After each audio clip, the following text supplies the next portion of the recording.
Today's Imprint Weekly podcast is brought to you by Accenture. Change is afoot in child welfare. Change that means agencies focus on results for children and keep far more of them safe at home with their own families. Accenture's child welfare team is leading the way in the effort to ensure technology does its part in that success story. Accenture offers cutting-edge case management tools that ensure agencies can see insights that drive decision-making and caseworkers have information they need at their fingertips. Together, these tools help agencies stay laser-focused, reinventing child welfare into a source of strength for families when they need it. For more information, visit www.accenture.com/childwelfare. Hello and welcome to the Imprint Weekly Podcast. I'm John Kelly, Senior Editor of the Imprint, a daily news site covering child welfare and youth justice around the country. You can read all of our coverage at imprintnews.org or check us out on Facebook or Twitter at the Imprint News. You can also sign up on our homepage for our free weekly and monthly newsletters. And for professionals in child welfare and youth justice, subscribe to our Youth Services Insider section for a closer look at news on business policy and practice. So on this week's podcast, we're going to feature a online conversation that I hosted about community mental health services for youth in New York State.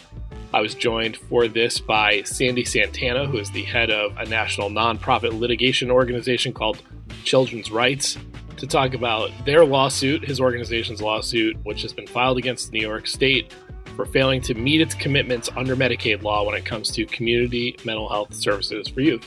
I was also joined by Jose Perez and Amal Kharoufi, both of whom work with the YouthNPower project for the Children's Defense Fund of New York. They spoke to the broader idea of what community mental health should include and how the limitations around mental health services in the community impact youth who are involved in the child welfare or juvenile justice system, or both. So I know that Medicaid rules are not generally a fun topic by any means. It's a world of yawn-inducing acronyms and terminology.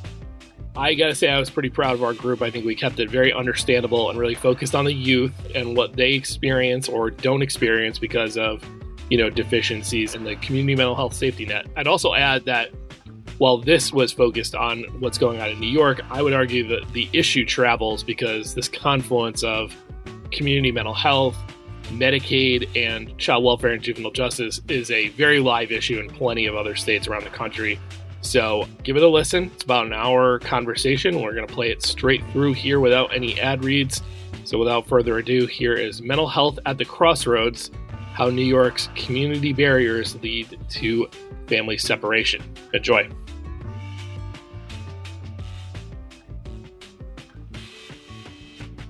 Last year around this time, a national organization based in New York City called Children's Rights filed a lawsuit called CK v. Bassett against the state of New York or some specific departments of the New York state government.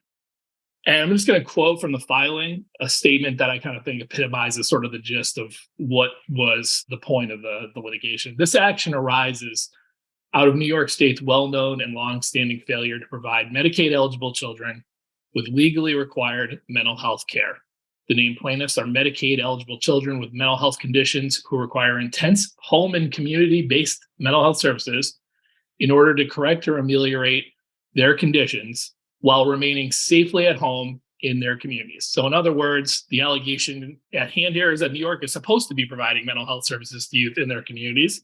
It's getting money to do so. But the reality on the ground really does not match the allegations on paper. So we have this great group here to talk not only about the lawsuit in particular, but how the challenges that New York faces in terms of community mental health impact two systems that I already kind of pointed out are a big focal point for us here at Fostering Media Connections, and that is the child welfare and youth justice system. So let me get started by kind of giving these guys a chance to introduce themselves, our panel today. Right before I do that, I just want to thank the Tao Foundation, who has generously supported us to cover youth justice in particular in the state of New York for many years and has enabled us to do events like this. So with all of that said, let's start having these guys tell you a little bit about themselves. Well, I'll start with you, Sandy. Go ahead. Hello, good afternoon, everyone. My name is Sandy Santana. I'm the Executive Director of Children's Rights. And Children's Rights is a national organization that uses strategic advocacy and impact litigation to protect kids in child welfare, juvenile legal, immigration, and healthcare systems. And we have been working throughout the country with advocates to end the unnecessary separation of children from their families, particularly Black children, and also to end the institutionalization of children in this country. All right, Amal, you're up. Hi, my name is Amal Kharoufi. I'm a youth action researcher with YouthNPower Transforming Care at the Children's Defense Fund, New York. I joined the organization in May 2022 to help shape the research and organizing around transition-age youth with foster care experience in New York City. My work includes developing research around the experiences of those who have aged out of care. And through this work, we have created the first direct cash transfer, better known as guaranteed income for young people who've aged out of care in New York City. Very cool. Last but not least, Jose Perez. Thank you for having me. My name is Jose Perez, and I'm the project manager here at the Children's Defense Fund, New York, working as a project manager for the YouthNPower Transforming Care project that Amal just explained. And I also come to this work as a lived experience professional in the child welfare system. And I also am working toward just raising awareness of the intersection between the child welfare system and other systems of oppression where teenagers and children just don't belong. And I'm here so excited to be on this panel and talking about a very, very important topic. We appreciate you all being here, and I want to compliment Jose on a very slick move to wait. I'm a lifelong Red Sox fan, so it was a nice slick move to wait until the very last minute to throw that Yankee scrim on, because I would have put my foot down on that one. Okay, we're going to start with Sandy in a minute, who's going to start talking about kind of the litigation, how it started, what they're seeking, all of that. I think there's a couple of kind of key terms I just want to make sure. I don't want to assume that people know all the jargon around the mental health service community before we get started. I think most people know what Medicaid is or have heard of that. That is a national public health insurance program that covers about 1 in 5 Americans, including many, many children in this country. There are some requirements to Medicaid, right? It is something that is paid for in partnership between the federal government and states.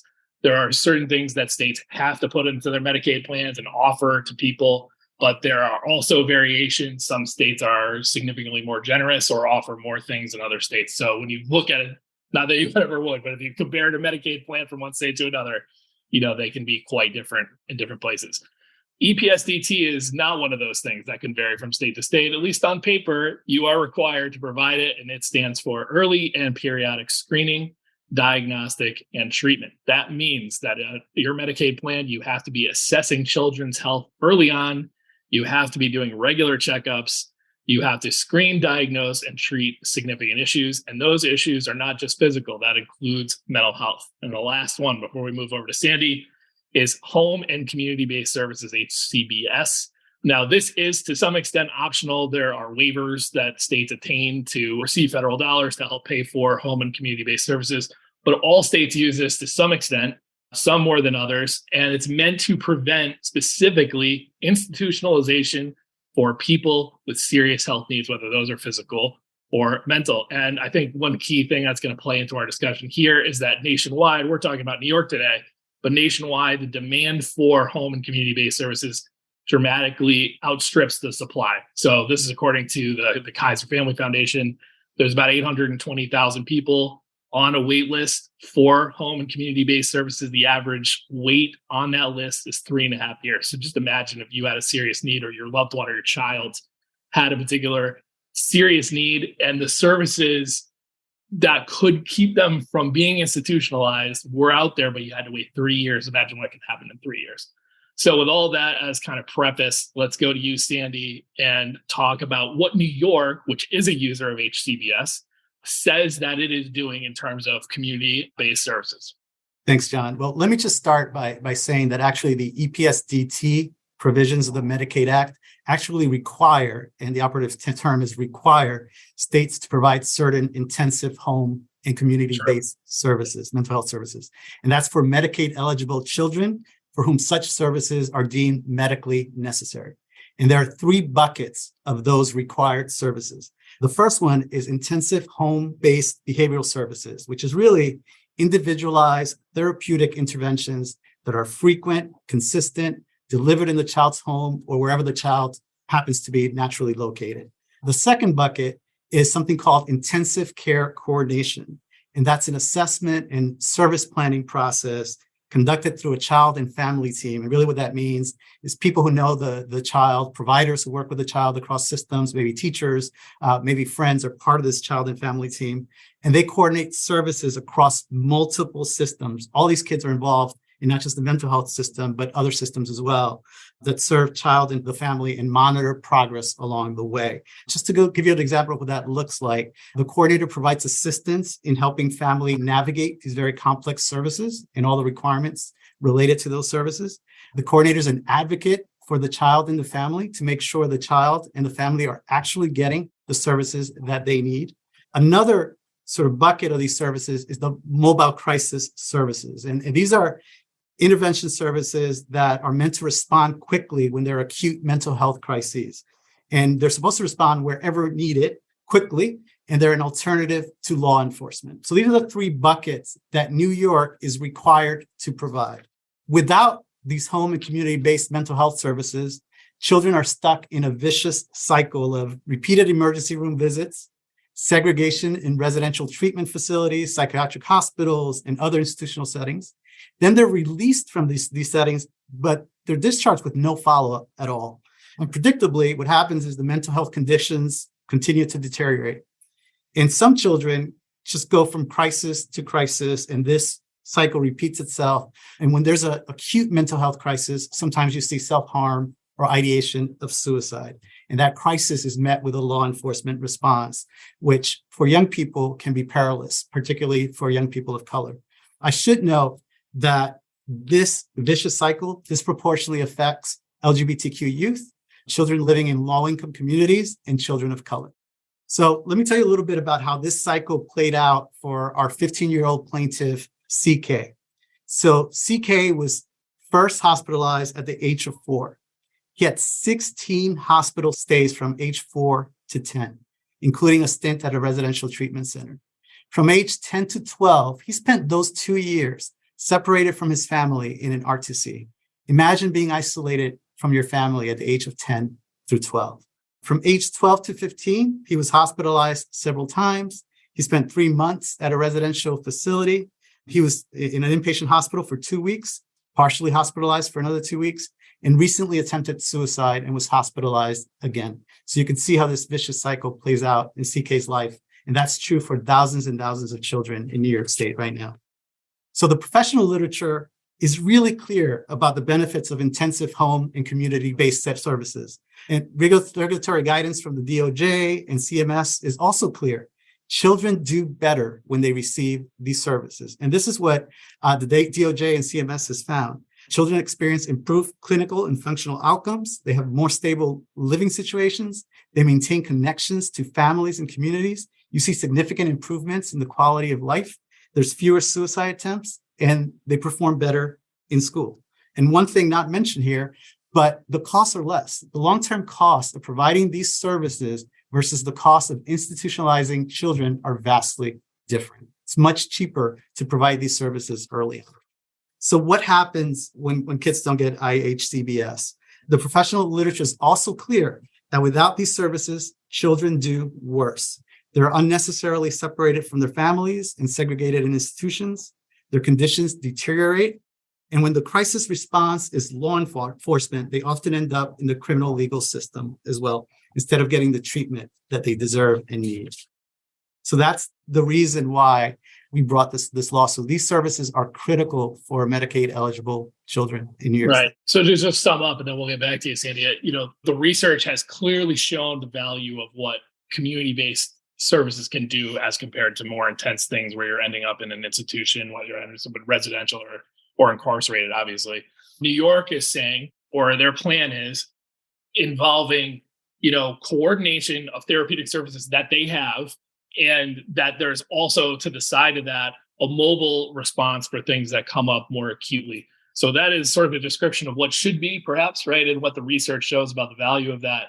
What is actually going on in New York in terms of... On paper, that's right. They purport to include some intensive home and community-based services in New York. The reality is that vital services are not included. I'll give you an example. New York has health homes, which are meant to provide those intensive care coordination services that I described before, those child and family teams. The reality is that those are just referral services. And the irony is that the state is referring families to services that don't exist or for which there are long waits. And there is no meaningful implementation of mobile crisis services in New York at all. So to the extent that New York is providing some services, they're fragmented, uncoordinated.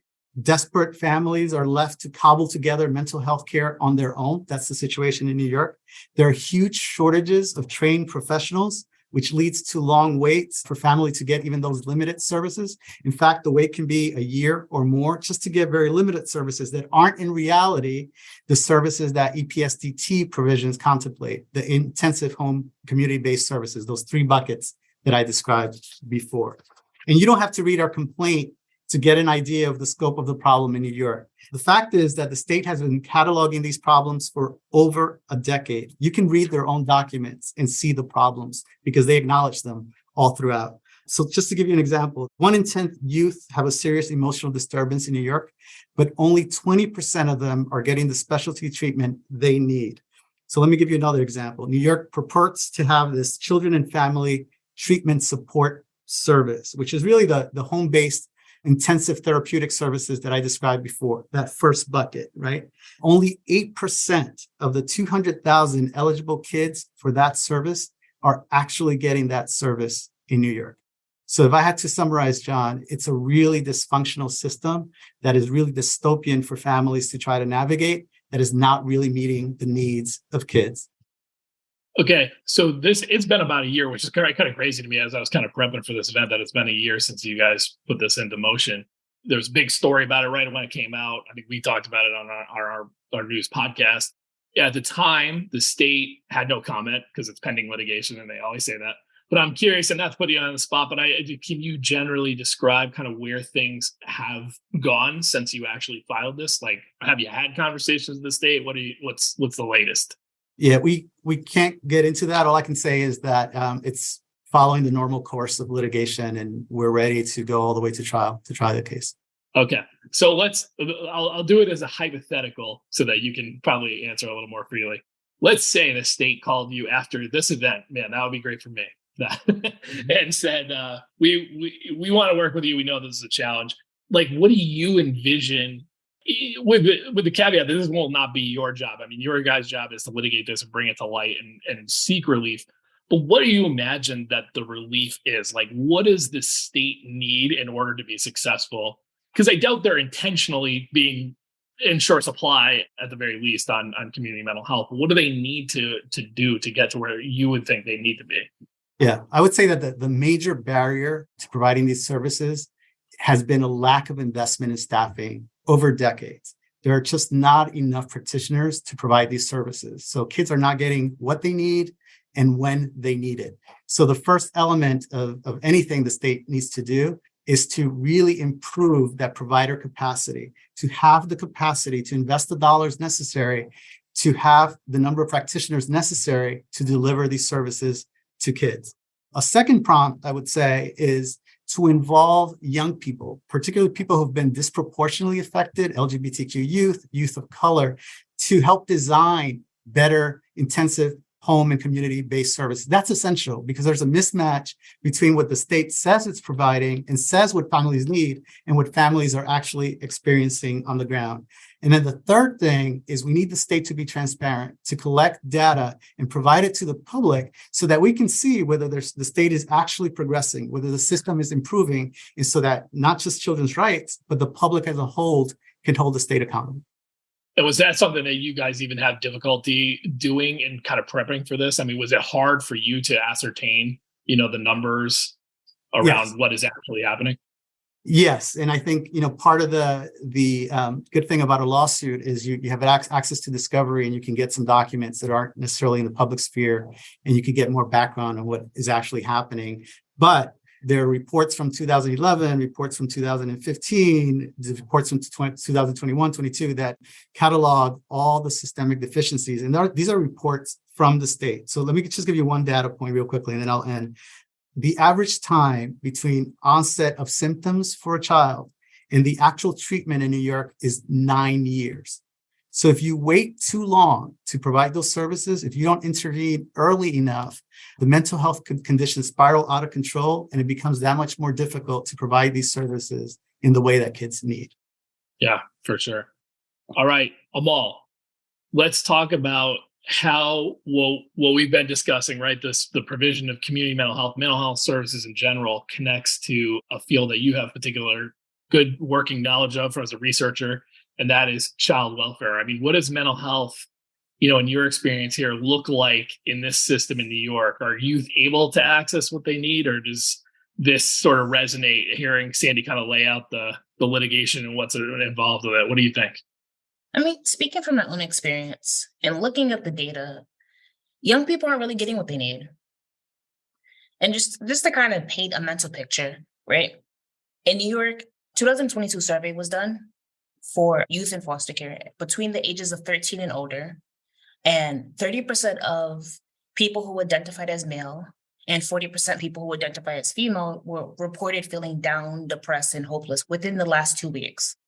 And I found that nationally, up to 80% of young people who have experienced foster care live with significant mental health needs.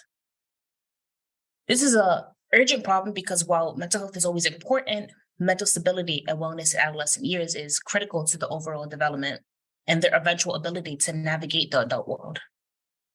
And according to the U.S. Surgeon General, the pandemic has significantly worsened the mental health crisis for many adolescents and young adults across the U.S., including those who live in foster care. And based off what I've seen here in New York, some of the biggest challenges are getting community-based care versus having to go to a hospital and getting constant services from the same person in a way that doesn't feel cookie cutter.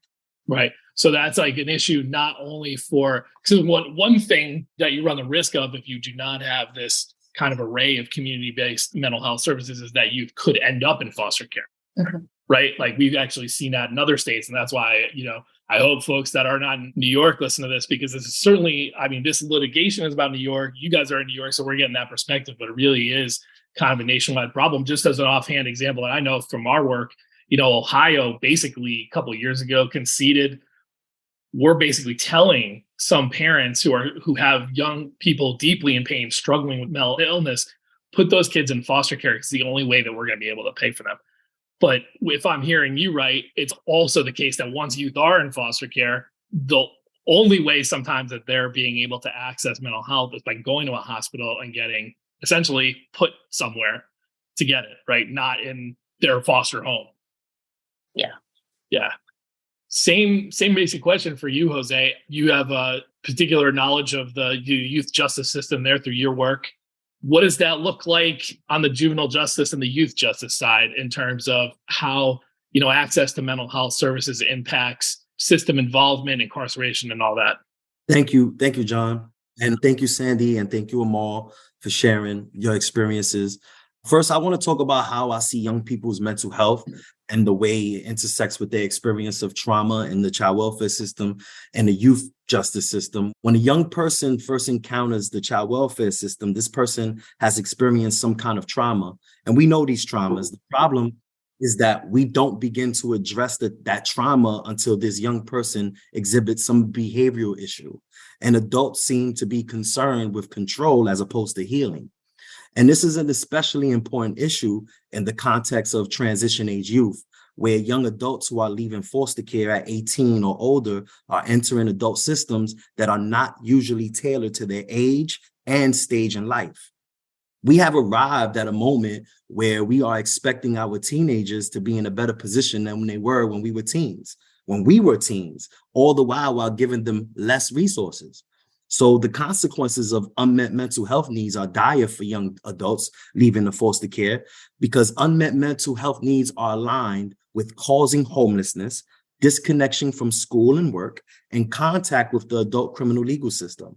In New York State, only 1/3 of young people who age out of foster care were enrolled in school at age 21. And 1 in 5 youth aging out of foster care in New York has experienced homelessness within the last 2 years.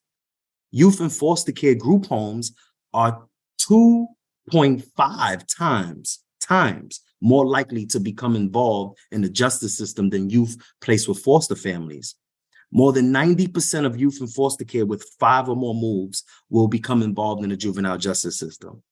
And another study found that by age 17, over half of youth in foster care experienced an arrest, conviction, or an overnight stay in a correctional facility. My previous work at Cases, right, offered me a glimpse into how we are constantly demeaning and undermining the humanity of teenagers who are more vulnerable than others. I don't want to get you off a roll right now, but can you tell folks a little bit about what Cases is so they know? Yeah, absolutely. That was my next thing. Sorry, so, go ahead, man. Cases is called the Center for Alternative Sentencing and Employment Services. And within that company, I served as a worksite supervisor for gang-involved teenagers from 18 to 24 in East Harlem, participating in an amazing program called ACEs, which stood for Assertive Community Engagement and Success. I have personally witnessed the bias against teens with certain backgrounds that almost always pointed to their mental health needs not being met. For example, right, I began my shift one day after a participant was going to be sent home because he refused to work. Before it was decided to send him home for the day, I was able to have a conversation with him. I knew that I could talk to him and find out what was really going on. I was assuming, like everyone else, that he was being difficult, right? Sometimes teenagers are difficult, right? So I had a conversation with this young fella, and he revealed to me that he hasn't had any access to any running water for a few days now. His father was giving him a hard time about school, among other things, and he had been brushing his teeth with water bottles from the store, and he didn't want to talk to anyone. He didn't say anything, but I can gather that if it was me, I wouldn't want to talk to anyone nor have the capacity to speak to anyone if I was going through something like that. As an adult, if I didn't have access to running water for days on end, I would not be in a good mood. Imagine a teenager. I think we are all human beings. I think we have to ask ourselves, how am I contributing to the harmful practices that make vulnerable populations even more vulnerable and less safe to speak up for themselves in our community? And how can I be of better service to teenagers aging out of foster care so that we can remove the punitive element of care and incorporate an element of healing within our journey toward healing practices, right? So my current work at the Children's Defense Fund New York, where I serve as the project manager, as I explained earlier, I'm able to work on the how. So at CDF, I get to work for my former 18 to 22-year-old self, where I can begin to answer the questions and follow through on them. We have learned through data and through personal experience that many young people don't have their mental health needs met until they fail up deeper into systems like our juvenile detention and adult systems. They end up getting treatment when they are in custody, when they should have gotten support in the community when the trauma occurred, right? I experienced 7 different homes, 3 drug rehabilitation stints. I was in a boat when I was 13 years old. I spent time in the New Sparkford at the time, today known as Crossroads and Horizons, from the ages from 3 to 16. I was in foster care before I committed a crime that caused me to go away for 20 years to life. By the grace of whoever is in charge, I was able to engage in my own sense of healing. But that's not the norm. That's not what happens. This speaks to the idea that I always knew what I needed to help me heal. I just needed someone smart enough and also caring and loving enough to listen to my voice. There couldn't really be a better transition to what I want to ask the two of you now than what Jose just said. And then also Julia Schulman, who was in the chat here, made another comment that kind of made me think of the same thing. You know, her kind of observation here is that too often kind of we view mental health and the test of whether it's working or not as, are people able to survive without being, you know, too dysregulated or too much of a deviant? I'm just reading from her. These are her words. And that shouldn't be the goal. The goal should be actual happiness and self-fulfillment. So to that end, you know, I think what Sandy and Children's Rights is pursuing is some guarantee that the basics of mental health services on a clinical level, right? Therapy, therapeutic strategies is available to parents and the kids who want and need those.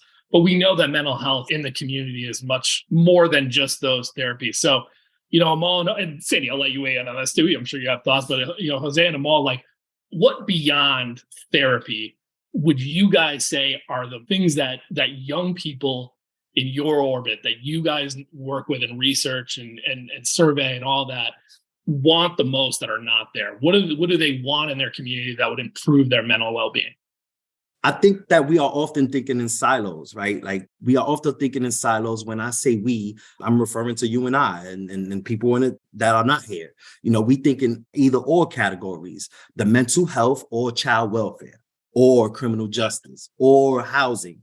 But the reality is that many young people, including those in our YouthNPower project, have experienced all of these systems, right? The child welfare system not only intersects into other spaces, they have direct lines as a consequence to systems where they may have experienced further harm, right? So where their mental health and well-being breaks down, the consequences are written all over their lives.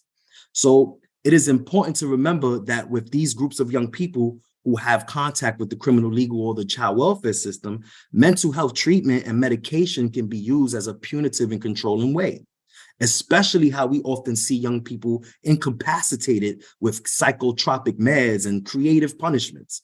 We need to think about services that support and reinforce well-being before young people are in crisis or immediately after a traumatic event.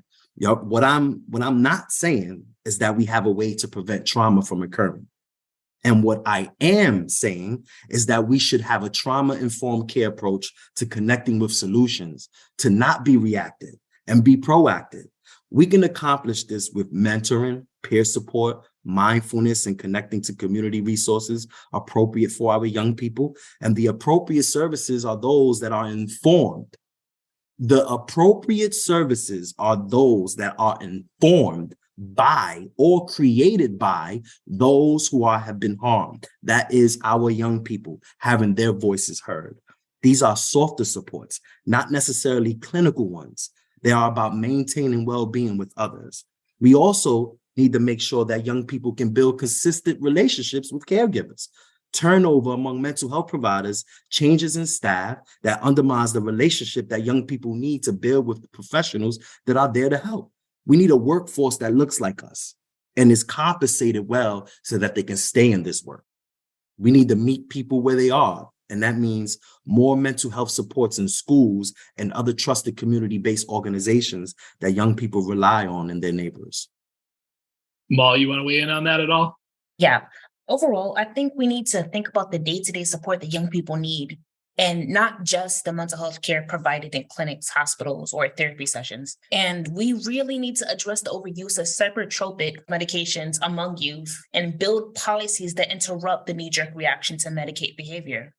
I believe that the way to get there is to require those who are running these systems to seek and incorporate input from youth and young adults who have experience in foster care about what approaches work and which do not, with regard to their healing and mental health needs.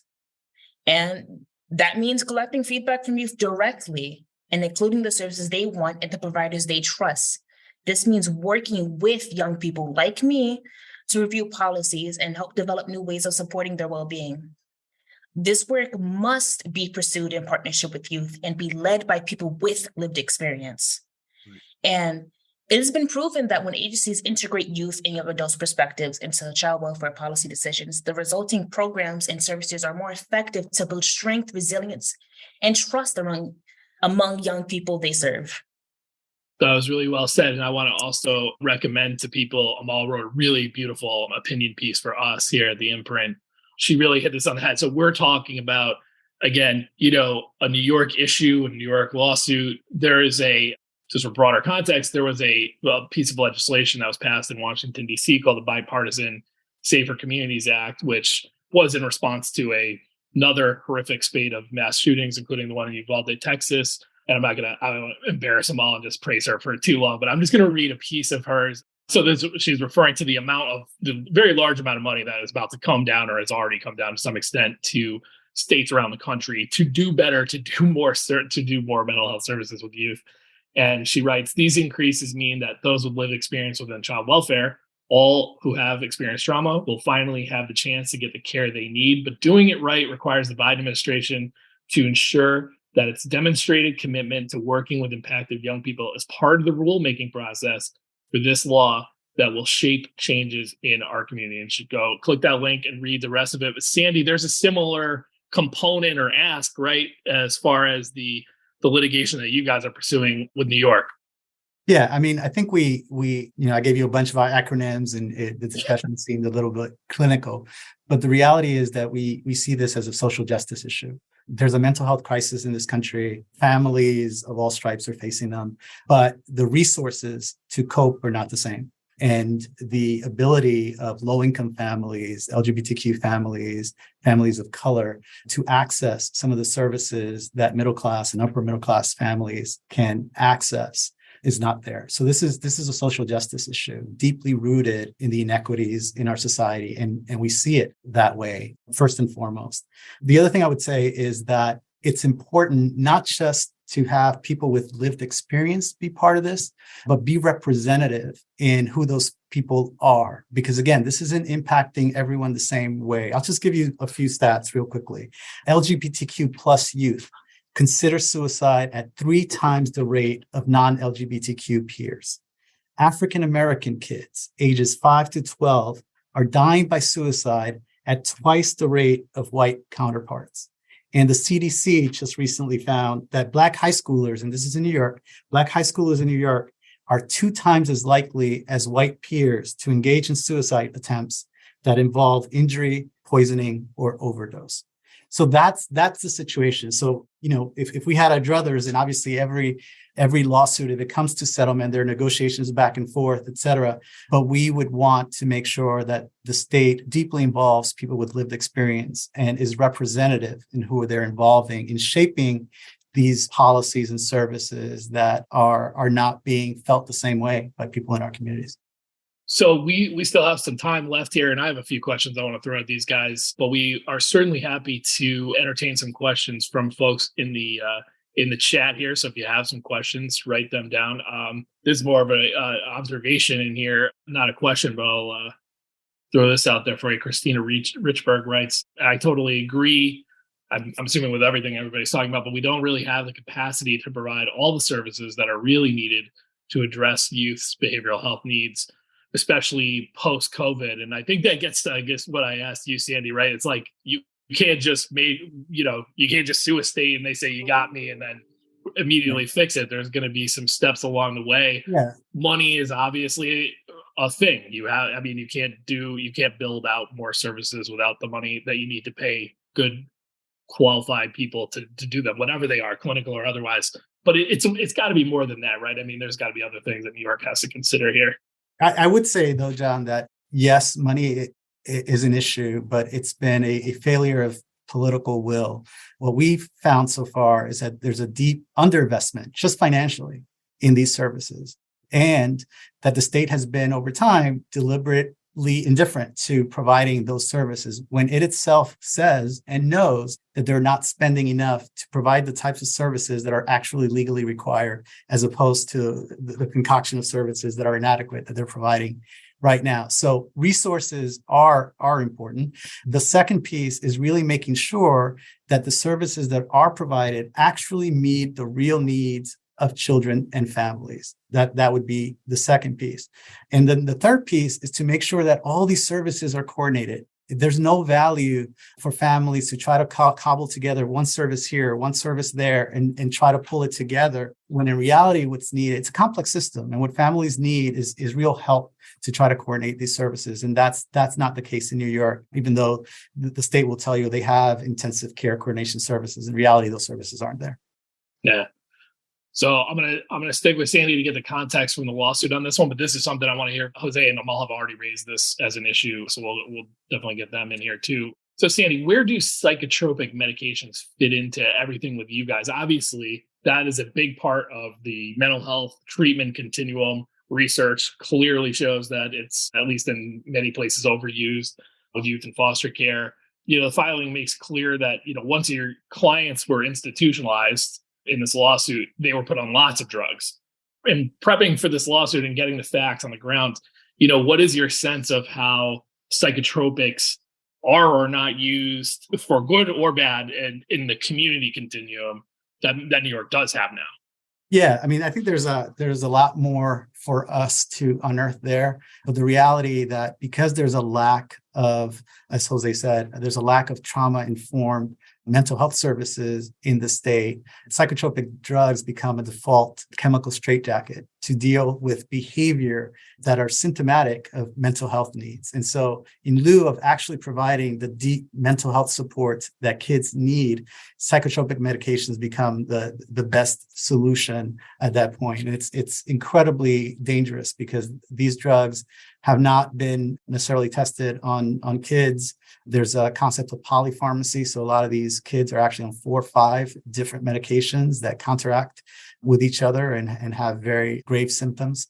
So the reality is when there's an absence in therapeutic interventions, the psychotropic medication solution becomes the most obvious one and the most accessible one. And so there are kids that we know in the child welfare setting and the community setting that would do just fine without psychotropic medication if they only had access to the trauma-informed care they need. Yeah. Amal, does that resonate? I mean, you kind of alluded to it earlier, but even in New York City, where there's a lot of attention on it, there's a lot of heavy reliance on psychotropic meds for youth in the system. I mean, yeah, I feel like it's always the solution to all their problems. I'm too hyperactive, so I'm going to over-medicate you. And I mean, speaking from personal experience, I was on like 6 different medications, and it's not like they were like 20 milligrams. They were high doses. And then, I mean, as these youth get older, they like to take you off cold turkey from all the medications you were just on, and then kind of just expect you to handle all that. And no one really realizes that there's a huge reaction to when you do that to somebody, especially at such a young age. Yeah, that's insane to make somebody come off 1, let alone 6. One thing I didn't mention, and for people who are actually reading the complaint, if you read the number of medications that our named plaintiffs are on, it gives you a deep sense of the problem. 6, 7, 8 over time with names that are very hard to pronounce. It's a real issue. Amal, when you say you had at one point 6 different prescriptions for these drugs, this is something that comes up in this litigation. The idea not only of providing therapy but coordinating it. Is your kind of recollection of that there was actually somebody who was in charge of deciding what you got, or is it more piecemeal, like somebody put you on this and then another person put you on this 3 months later, not really confirming? Like, what was your experience with that? Yeah, the second part, more like I was already on like 2 other medications, and then like I would go somewhere else, and it's like, okay, we're just going to give you these 2 also. You should be fine. It's okay. And never take you off another one. Like, no. Just keep at it. No. Yeah. Jose, thoughts? It's sad. I mean, I think about it and it's like, Amal didn't deserve to be treated that way. Yeah. Period. We act as if like we don't remember how we were when we were children or when we were teenagers, how difficult we were. And it's just saddening that no one really, was able to like just speak up for Amal, right? But now I think that's different now. Now Amal gets to speak up for herself. And I think that's something that we need. And we need the safe space for us to be able to speak our minds and speak how we want to be treated and then people be responsive to that. Because I mean, I experienced something similar to what Amal experienced when I was a kid. And, it took for me to go when I moved to Puerto Rico, when my family in Puerto Rico seen that I was on psychotropic meds. Culturally, Latinos, they're like, yo, what? Medication? No, you get this chancleta. That's what you're going to get. So they took me off the meds and gave me a chancleta. But at the same time, that's another form of neglect and abuse, right? Like culturally, we also have a disconnect within our communities where people are being uprooted from an environment where they were used to living this way. And then they go to another environment and they're like, wait a minute. you're not supposed to be acting like that in my household. But they didn't know that you might think this person is hyperactive, but that person might be listening to music in his head. Salsa, merengue, like you might think that that's something that might be culturally sound to you. You person needs to be outdoors as opposed to indoors, right? Like that's just the truth. Some children like to be indoors, some children like to be outdoors. But you want the child to be indoors, so you're going to pop some psychotropic meds and incapacitate a child so that you can control. Yeah, and I think, when I think of the best case scenario for, New York maybe coming to the table and addressing the shortcomings that are identified in this litigation, it looks like really having a spirited, intense conversation with young people and with older people who were young people in these systems and who experience mental health institutionalization or foster care, incarceration, about what needs to be provided, that therapies, good evidence-based ones, are on the table. But Sandy, I feel like the worst case scenario is we dramatically lower our use of institutionalization and family separation by just ratcheting up the amount of psychotropic meds that we use to keep kids tranquil in their homes, right? That's got to be a worry that slippery slope. Yeah. And there's the evidence is in on the lack of oversight of psychotropic medication and what it can do. We have, at this point, we've sued 3 states because they have had lack of oversight over the administration of these drugs. These are in child welfare systems. We know that in the long term, for many, many kids, and this is the crux of the lawsuit, for the named plaintiffs and many, many of the kids, thousands of kids in New York, they can be in their homes, with their families, with their communities, with their friends, getting the type of therapeutic interventions they need. And some of them may need some psychotropic medication, but at least it will be with informed consent with the doctor as part of a process that also includes therapeutic interventions. The problem is that when those therapeutic interventions aren't there, the psychotropic medication becomes a standalone mental health intervention. And that's incredibly, incredibly dangerous for young people. Yeah, for sure. And it's solvable. There are states that have figured this out, often through the experience of tragedy. I remember Florida, had a foster youth who took his own life after being prescribed at an extremely young age, heavy antipsychotic medications. And, they, for all their other challenges in Florida, did seem to put together a process for actually reviewing this stuff. Last question from me. And again, if anybody wants to ask a question in the chat, feel free to put it in there. The issue of waiting lists comes up a lot in the litigation, Sandy. And I guess for anybody here, but Sandy, you might know the most about Medicaid law before us. I sure don't. Do you think there is an appropriate way within the law to ensure that youth in crisis, particularly those who are either in foster care or involved with systems already, can have the ability to skip the line and get on top of waiting lists? Like, I don't know how else to ask that other than to say, in the best case scenario, again, of fixing the community mental health system for kids in New York, it will not happen overnight. There will be waiting lists for a long time. In your mind, is it appropriate or legal to just figure out ways where young people in crisis get to the head of the line? Well, let me just say that the law is clear. There's something called the reasonable promptness provision of the Social Security Act, which actually says that kids need to get these services reasonably promptly. When you're talking about years-long wait lists, that's not reasonably prompt. And so New York and many other states are out of line with what the law actually requires right now.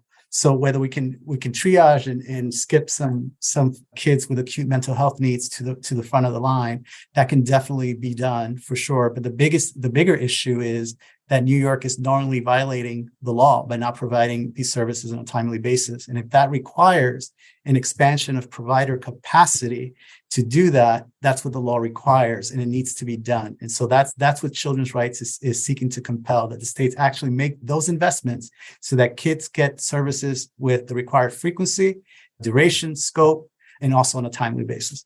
We have Elena Robbins in the chat making a comment that New York did have a priority process for services for foster care youth called Bridges to Health, but it was discontinued and now is routed through health homes. Anybody had experience with health homes? I haven't had experience, but one of the things that runs. They're not doing much yet. Yeah, one of the things that runs through the lawsuit is that it's not actually the intensive care coordination that you would envision. It's not actually getting families to the services that they need. It's a referral services. It's you should get this service, and then when families go and try to get these services, they're unavailable, or they're told you have to wait X number of months to get them, or years. All right. Well, I think we can actually wrap up a little early. We don't have any more comments or questions in the chat, but I thank everybody here for attending. And I think this is a really good one. We'll be sending this out and it'll be live on our YouTube page and we'll put it out on our podcast feed. So this will reach everybody at some point that needs to hear it. Spread it wide for us.